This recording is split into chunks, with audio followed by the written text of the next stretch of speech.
Hello everybody, it's Mr. Regener, and I'm here to review with you the spiral review assignment for week number 5.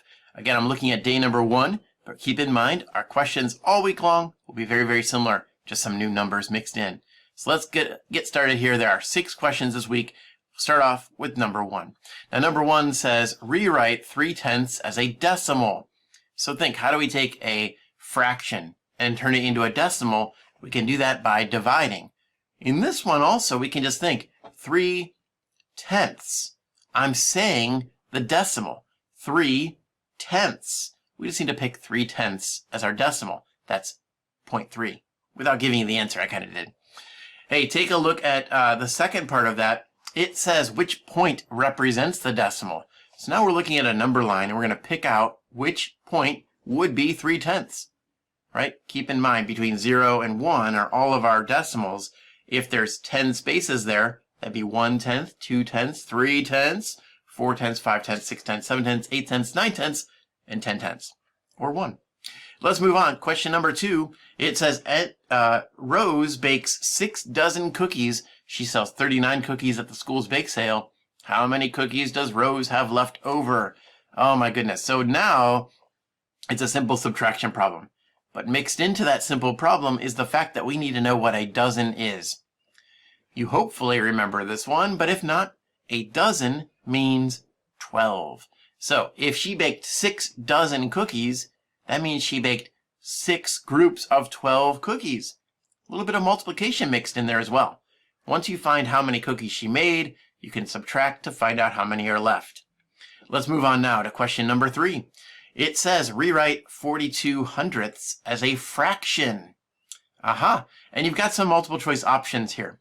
42/100 as a fraction. Now remember, I'm saying the fraction if I say 42/100. 42/100. Now keep in mind that your answer is going to be there. So it's one of those 4 options. You can maybe use the process of elimination as well to narrow down your options to the correct answer. Question number 4, once again, we see a protractor. Not an amateur tractor, it's a protractor. And we're measuring an angle. Once again, we need to look at the numbers that line goes across. It's going across just a little bit under 130. I'd probably guesstimate that's like 128. And then on the other side of that, it looks like it's a little bit under 50, but it's definitely more than 55. I'd probably guesstimate that that's probably about 48, maybe 47, right? Somewhere in that range. Now we need to think, are we using the bigger number or the smaller number? Is it an obtuse angle or an acute little angle? Right? That's going to help us to know whether we use the big side or the little side. On this, I will tell you that we have both options, 48 and 47%. So you have to be very careful here. Think to yourself what that's going to be. I look at the numbers 50 and 45, those little dash marks there. It looks like it's a lot closer to 50 than it is to 45, right? So I have to think, is that going to be 48 or 47? I'd probably lean towards 48 because it's a lot closer to 50 than it is to 55. So that might be a good answer for this one. Let's move on to question number 5. We are given an area model. I remember area models.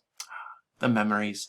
We have 24 times 35, and they've written it out as 30 and 5, that's 35, and 20 and 4, that's 24. We want to solve that problem. Now, we don't necessarily need to use the area model here, right? We want to come up with our correct answer, but the area model is given to help us to multiply these numbers together. In the end, our answer will simply be the product, whatever 24 times 35 equals. Let's move on to question number 6. Question 6 says, Eliza and Gage shared a medium pizza. Eliza ate 2/8 of the pizza and Gage ate 5/8 of the pizza. What fraction of the pizza did they eat together? In other words, we want to know how much they ate all together. We're going to find the sum of their eating. How much did they eat all together? Remember, adding fractions requires common denominators. So start there, then add your numerators, keep the denominator the same, and you've got yourself an answer.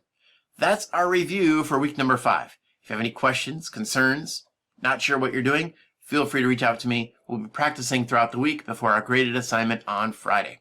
Good luck, everybody. Math, aftermath, it's the aftermath. Aftermath, it's the aftermath. Math class is fun, but when it's done, stay in the zone. On your own, it's math review, made just for you. Take a video wherever you go. Aftermath, it's the aftermath. Aftermath, it's the aftermath. Oh yeah.